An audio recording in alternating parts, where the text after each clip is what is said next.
आजको भिडियोमा हामी डिप्रेसनको औषधि किन आवश्यक छ, यसले दिमागमा के काम गर्छ भन्ने बारेमा कुरा गर्न जाँदैछौँ।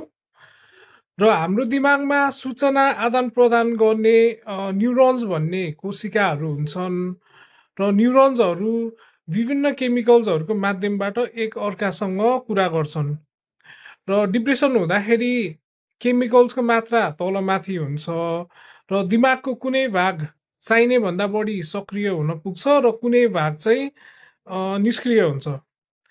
र डिप्रेसनले गर्दाखेरि न्युरोन्सहरूलाई सुकाउने र न्युरोन्सहरूको बिच आपसी कनेक्सन्सलाई पनि कमजोर बनाउने काम गर्दछ।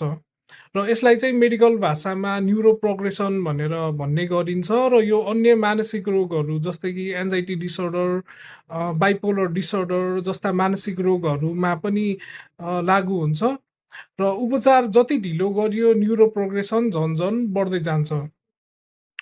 तर खुसीको कुरा के छ भनेदेखि क्षति भएको हाम्रो दिमाग केही हदसम्म निको हुन पनि सक्षम हुन्छ र यसलाई चाहिँ न्युरोप्लास्टिसिटी भनेर भन्ने गरिन्छ।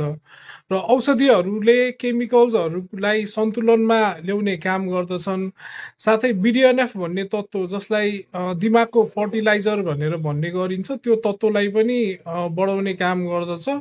र यसले गर्दाखेरि केही हप्तामै नयाँ न्युरोन्सहरू पलाउन थाल्छन् र केही महिनामा न्युरोन्सहरूको बिचको कनेक्सनलाई बलियो बनाउन थाल्छ र डिप्रेसनको लक्षणहरूमा बिस्तारै सुधार आउन थाल्छ। र थेरापी, जीवनशैली र एक्सर्साइज र माइन्डफुलनेस मेडिटेसन जस्ता पद्धतिहरूले पनि लङ टर्ममा फाइदा गर्छन्।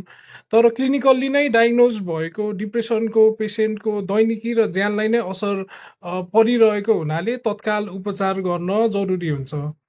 र जसरी एउटा बलियो शरीर बनाउन समय लाग्छ, डिप्रेसनको उपचार गर्न पनि केही समय चाहिँ लाग्छ।